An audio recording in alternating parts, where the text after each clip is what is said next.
there is an NBA media charter plane that we pay for, but if you want to, you have the option to fly in between the two cities on a plane that is, essentially commissioned by the NBA through Delta.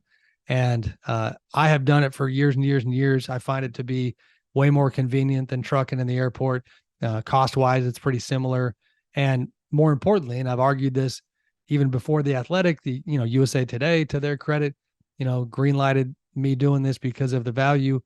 You get on this plane, and a lot of times you are surrounded by NBA people. And so for reporting purposes and for relationship purposes, and this kind of dovetails into the Giannis discussion a little bit, like we are constantly trying to have, as much engagement with people of influence within the NBA as possible. So on this plane, there's been years where, you were a couple rows away from Kiki Vandeweghe, who, was the longtime disciplinarian of the NBA and former NBA player.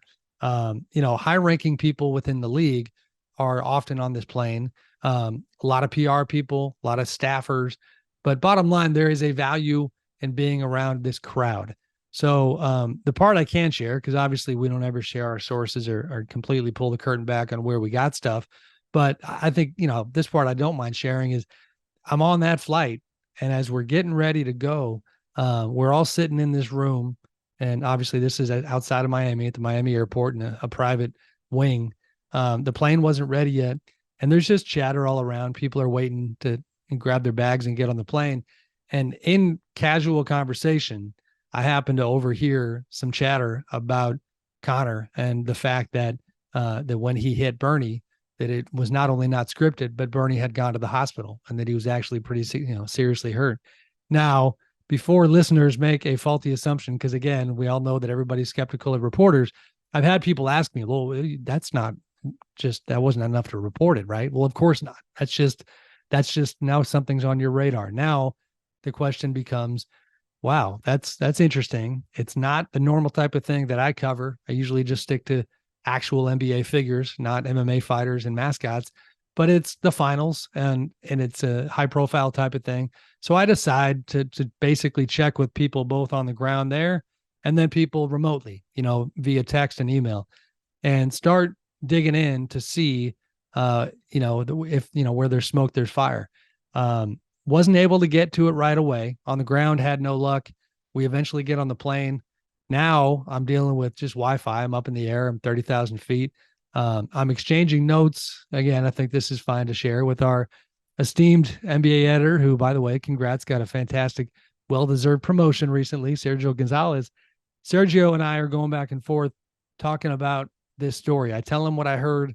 I tell him I'm trying to confirm it.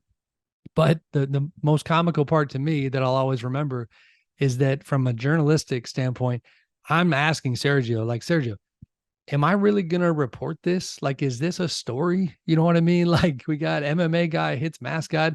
None of these guys are named LeBron. This is not my beat, but I mean, it is interesting. And to his credit, he's like, yes, absolutely. Like, this is the NBA finals. If you can confirm it, then we're going to go with it. So not too long after, was able to get confirmation, very rock solid, concrete confirmation. And if you saw the little grin on my face as I'm writing this newser, it's just because of the silliness of it all at the time, and not to make light at all of, the man who plays Bernie's, medical situation. Because the more we learn later, he was laid out pretty good, but just kind of the absurdity of the nature of this news story. So I'm putting it together.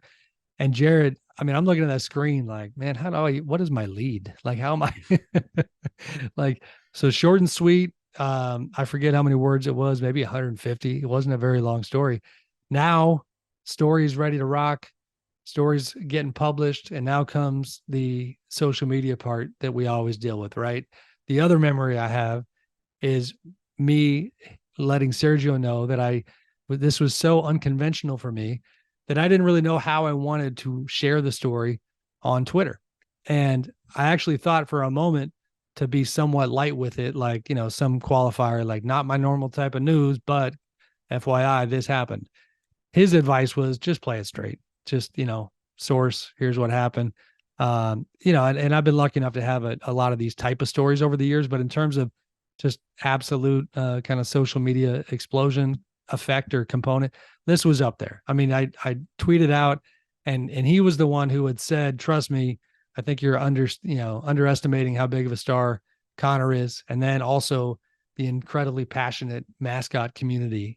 Like Zach Lowe of ESPN has cornered the market on mascot stuff and kind of showing the world that people love anything mascot related. So I share it. Story goes nuts. It obviously ends up getting a ton of eyeballs and easily just one of the most unique news breaks I've ever had.